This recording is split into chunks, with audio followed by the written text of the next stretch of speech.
All right, good morning, everybody. This is Mr. Walker here, and we are now finally getting into the nitty-gritty of our notebook. This is dealing with solving linear equations. We're going to be dealing with one-step, two-step equations with variables on both sides, and multi-step equations with variables on both sides. Now, I'm going to be doing at least 2 of the examples from each of these, and you guys will be working on the ones on your own. So let's take a look at the first one. So first up, we got a couple blanks that we got to fill in here. To undo addition, we got to subtract. To undo subtraction, we got to add. To undo multiplication, we got to divide. And to undo multiplication, we need, not multiplication, division, we got to do multiplication. Now, with that in mind, we have these first 4 equations here. Now, next to each of these equations I'm either giving you a text box to the right of it or underneath in some of these bigger ones cases. So I'm not going to go through all of these one-step ones. I'm going to go through at least one of them so I can show you what you need to do. So let's take a look at this first one. So right now we have x plus 5 equals 30. We need to get x by itself by undoing what's happening with x. So right now, x is being added to by 5. So what we're going to have to do is the inverse of that. So over here we got x plus 5. That's what we're doing right now. We need to undo that adding of 5 by subtracting 5. Now, if you do that on one side of the equation, you have to make sure that you're doing that on the other side, because we want to make sure that this equation before and after we do something to it stays equal. So you see right here, I'm going to just highlight that.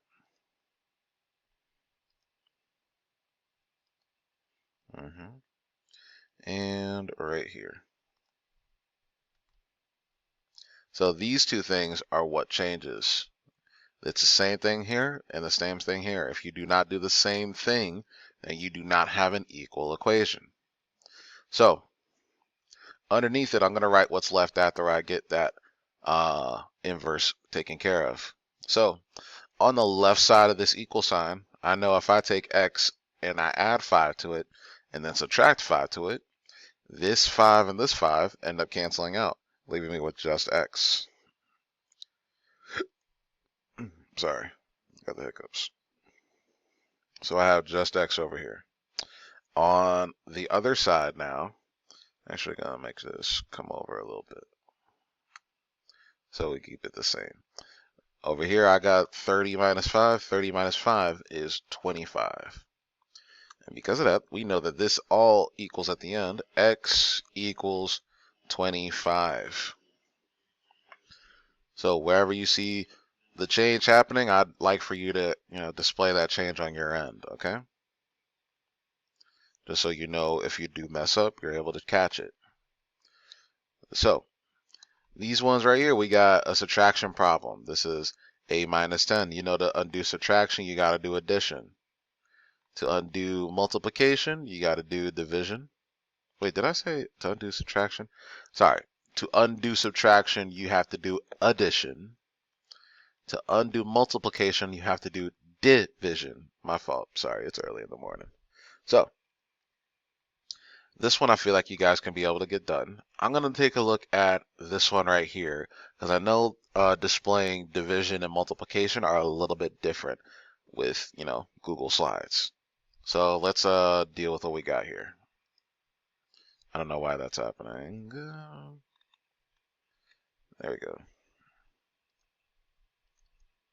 There we are. Okay, so we have in this equation 5k equals 35. Now I know 5 is the coefficient of k. And if it's a coefficient of k, that means that they're both being multiplied together. So to undo multiplication, we need to do division. So let's go through, let's do that math. So I start off with 5k here. And I know to undo that multiplying by 5, I have to divide this by 5.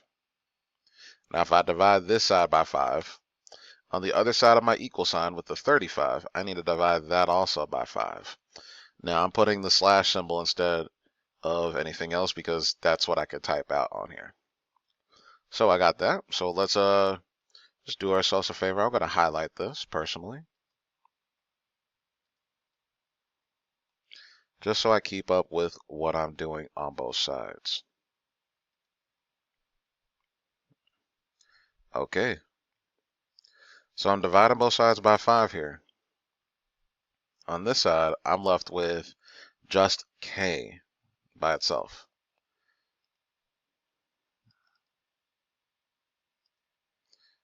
So let's put that k here. On the other side now, I have to do 35 divided by 5, and that ends up giving me a 7. And that finally means that k is equal to 7 because there's no other steps we need to take here.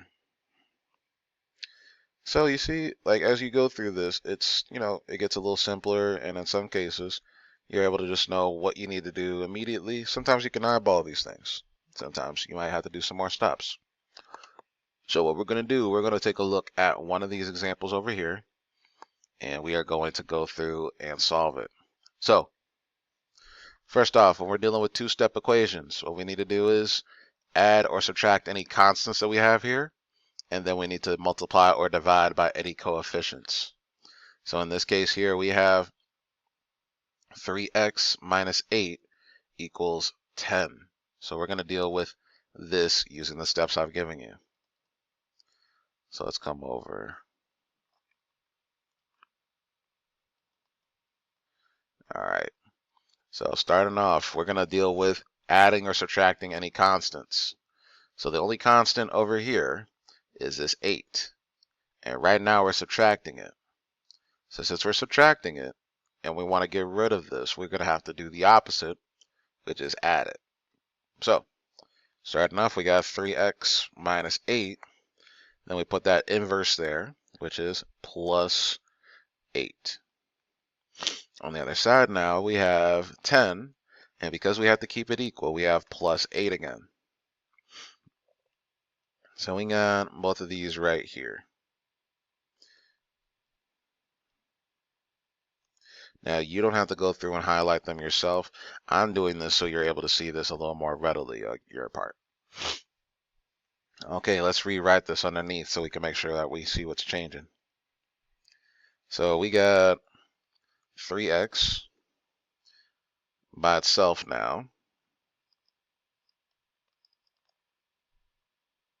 So I got 3x. And then on the other side of this, we got equals 18, because 10 plus 8 is 18. So we see over here, these 8s cancel out. Over here, 8 and the 10, since they're both constants, you can add them together like normal. All right, now I got 3 times x equals 18. So that means that for me to get x by itself, I have to divide it by 3. And I need to do that on both sides. So I'm going to divide this side by 3. And the other side, 18, also by 3. So that right there, that is what we're doing the same on both sides. You have to make sure that you do the same operation with the same numbers on both sides. If you do not, you're not going to end up with the same answer. All right.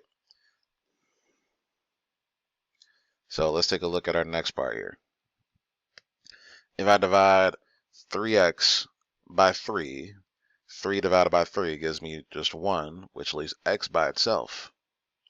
On the other side, if I do 18 divided by 3, that gives me a 6, which means that at the end of this,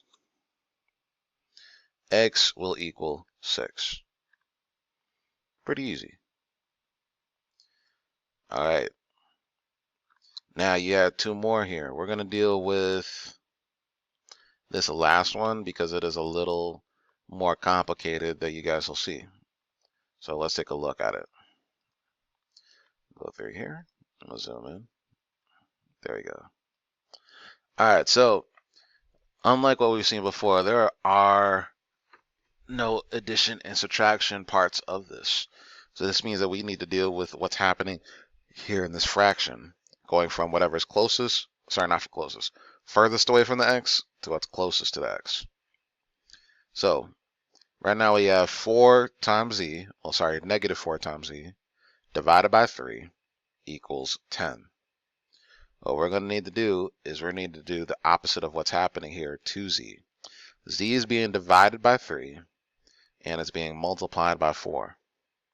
So we need to undo them by multiplying and dividing by any coefficients we see. So first off, let's deal with this 3 here, because that's the more annoying of the two, in my personal opinion. So I'm going to just type out in parentheses, we got negative 4z, and it's being divided by 3. And I have to, put that slash like that because that's how we write division.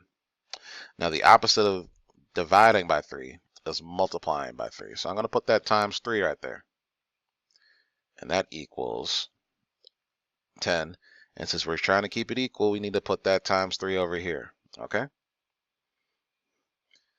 All right, now underneath it, since we're dividing by 3 and multiplying by 3, these two will cancel each other out. And that'll leave me with just 4z. So negative 4z is over here. And then on the other side, we have, after our equal sign, the result of us doing 10 times 3, which is 30. Now what I need to do, I need to deal with this 4z here.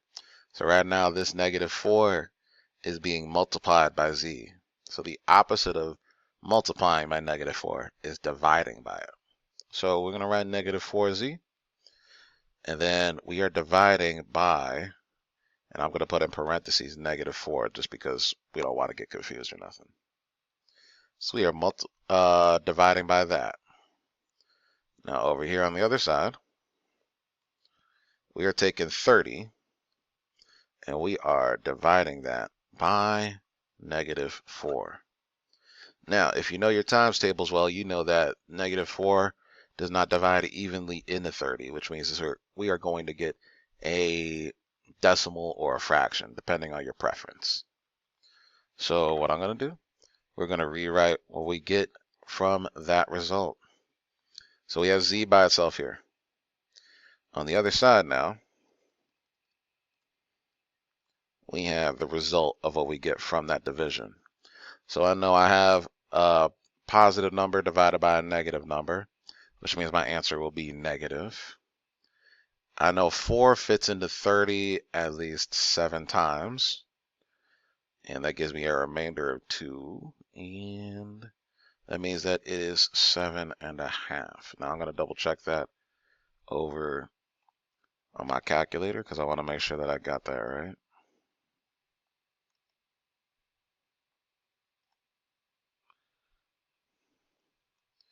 All right. Oh, I got like a million calculators showing up.